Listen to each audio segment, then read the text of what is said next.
Good evening, good evening. This is Out of the Mud Production, Connected and Protected, and I'm Dehru Mitchell.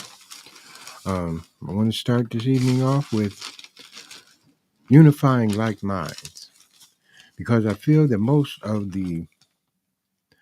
I'll say, people coming up from, in my case, out of the mud, but in most cases, out from under the oppression and um, subjugation of foreign entities, even including in America, that people who have the knowledge of themselves and also the innovative technologies that are surpassing those of foreigners. And, you know, being that they are in lands that have the natural resources, let's say, tied to them. Like, just to say, Maxwell Chikumbutsu, this person, even though he's in on the continent of Africa, has the singular most advanced technology of the time. His sonic transfer is the is that technology that gives free energy without a sub base of having the need to recharge or use alternative sources of energy to have continuous movement. Um, and it also gives off electricity in the area that you'll be able to use it in electrifying your home. In the middle of the jungle, you can use electrical equipment to do work with, such as electric saw cutting down trees, hammers, nails, hammer guns, and all of those things. Anything that would use electricity can be used by the technology that he has invented. So I'll say that this person has invented the most innovative technology to date to be a solution to many of the catastrophic ways the planet is being degraded. And I said that to be a solution to it. Many ways the catastrophic planet had the many ways that the catastrophic ways the planet has been degraded and degenerated, while at the same time able to replace and have the many uses of machinery without the overwhelming ecological damage that comes from the uses of the sources of energy, such as factories and so on and so forth, giving off the pollution that they do. Um, that has been so monetized because they've charged you for everything from the use of electricity in the house to the water that comes to your house and so on and so forth, while they at the same time use it to facilitate their factories, and you paying for that also. You pay for it in the end products that you purchase from those industries. And they've capitalized on it by having the corporations and being the head of those corporations, always profiting from that. Okay, so you know, so now that this energy is known to be, they are diminishing its uh, ability to be widely known or known worldwide because they don't want their ability to monetize and continuously monetize what they have in production, in the systems, in the things, in the marketing that you consume to be uh, lessened at all. And with this technology, they're going to fall out of their spot.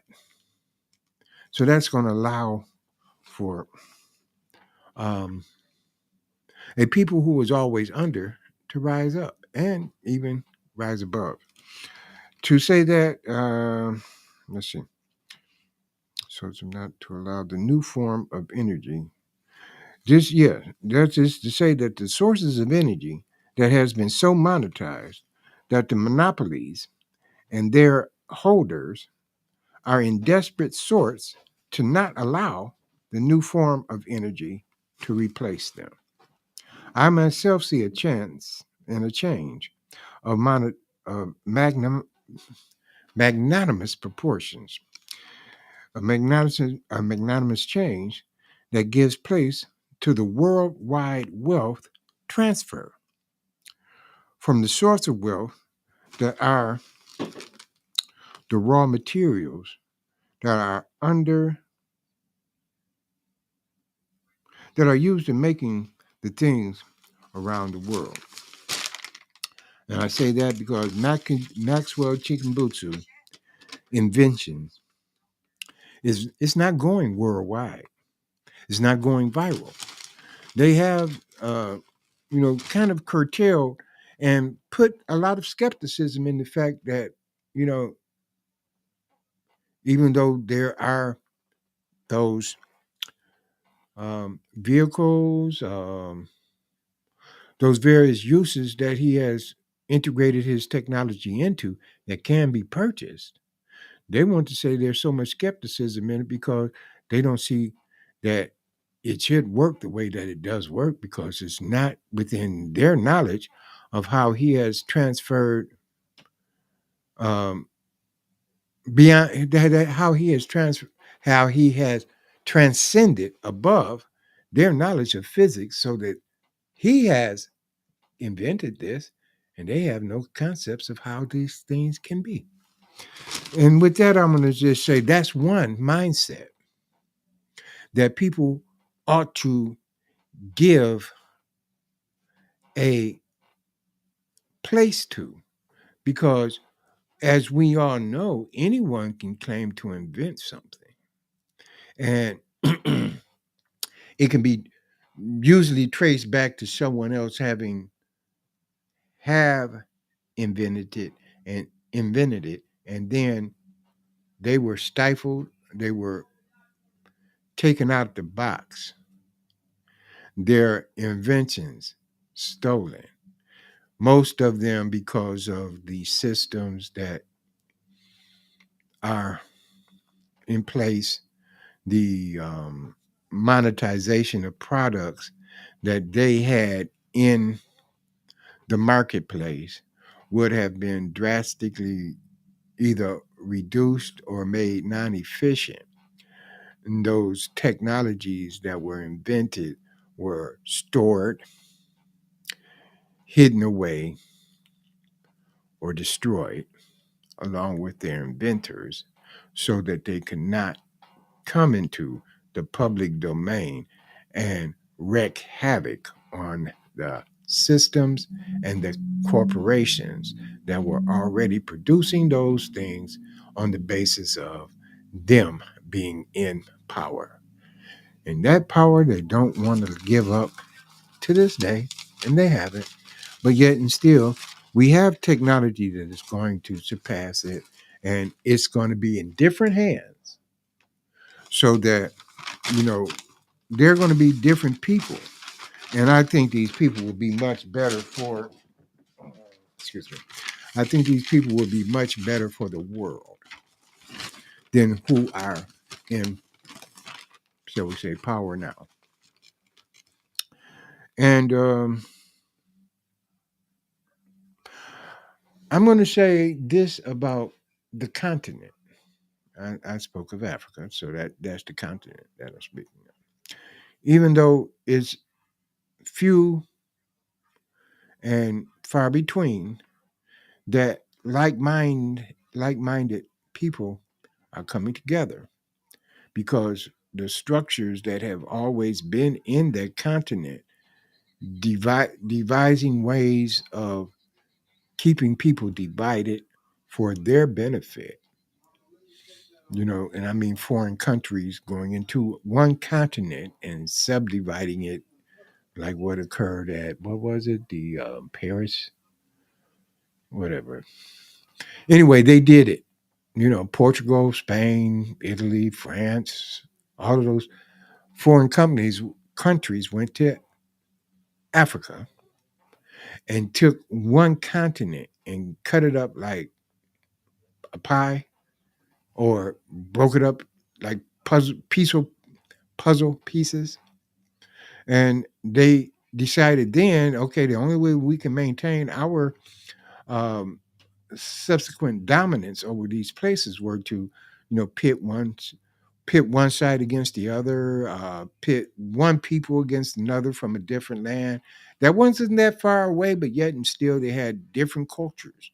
And we could make one culture see where another culture was so diversified that they don't have to like it, don't need to like it, and cause a war between those people. And that's why some of those places got to be south and north and east and west, and when all at one time they were just one land with one people. Even though their languages were not all the same, they could communicate with each other and they got along rather well, until the deception of divisiveness came in. So then we got to the point where we have now gotten people who say, look at here, they got to go. Why are we still arguing with each other?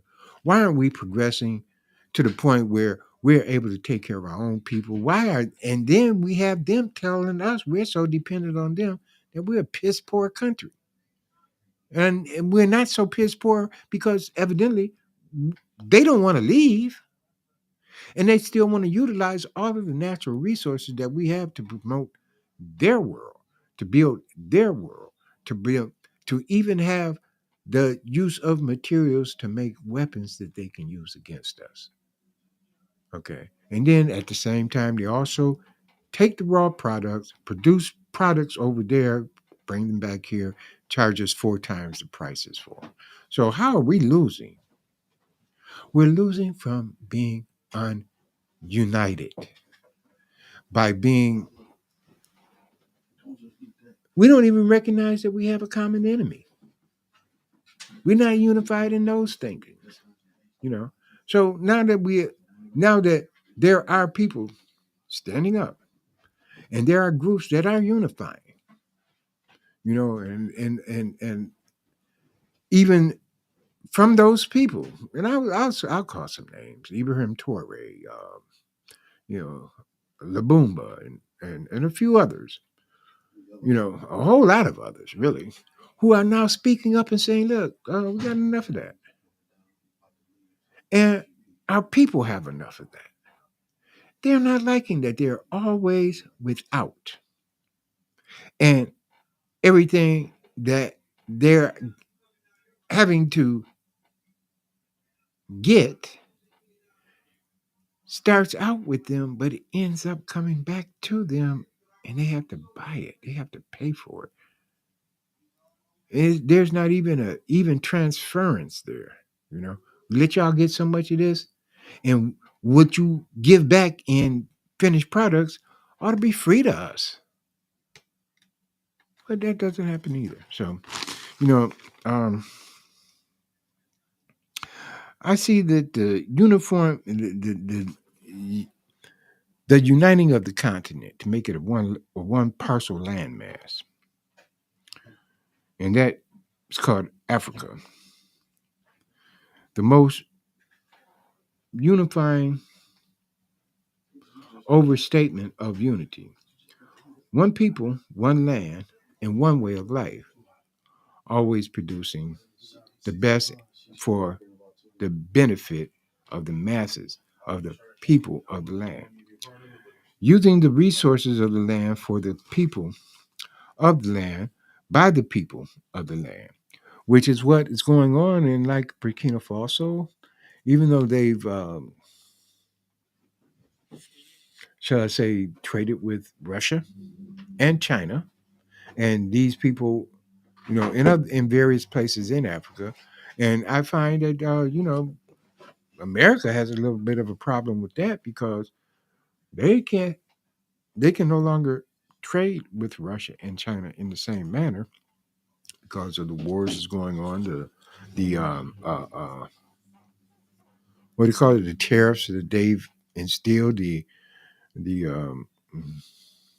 withholding of products from this country because of what, I don't know what the term is again, but the withholding of products from this country that were going to those countries, and giving them a basis of stability by foods or whatever else that they were trading and merchandising to those countries. Now I see that. Now I see this thinking bringing about monumental changes that irrefutably states that we, as the people of the land, call it what you may, Africa or any other name that this country goes by, or that they have labeled the country, even though they've broken down the continent into countries that, before then it was just Aquabillan, the whole of the continent.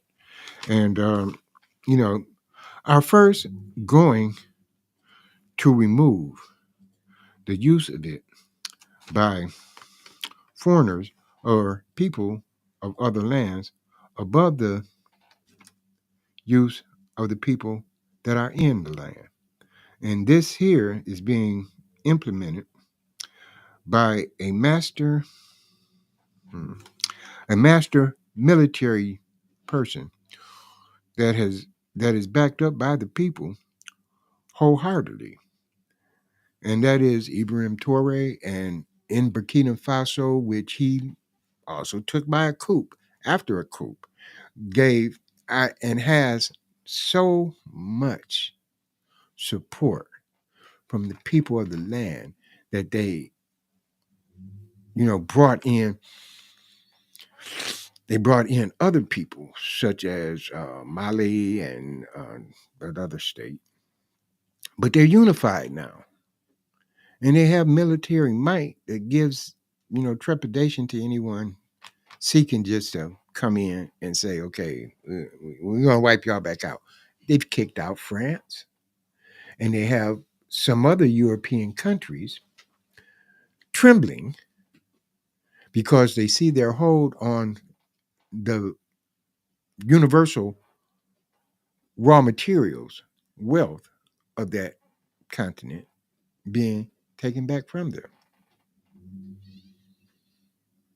Now, this is hard. This gives me a great deal of, I can say hope, but it gives me heart because it warms my heart. It gives me hope in the sense that I hope more people just get to it. Stop sitting back saying, "Oh, what if they just go in and tear up the place?" You can't just do that now. You know, you got people who has the strength to be on the offense. They have the ability with satellites in the sky and everything else to say, no, you can't just come over here.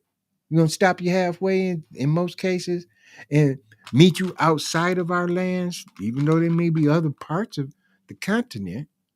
They're not gonna be they're not gonna be so full. You don't ran people off and you made them immigrate to other lands. So we're gonna meet you on those lands that you emptied off and take you out there, and we have the ability to do so.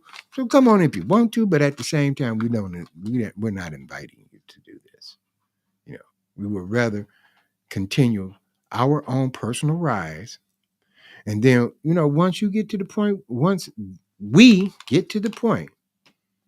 where we're all like-minded enough to say we are a people that don't have to be under the subjugation or the rule of other people who are not doing things or ruling in a even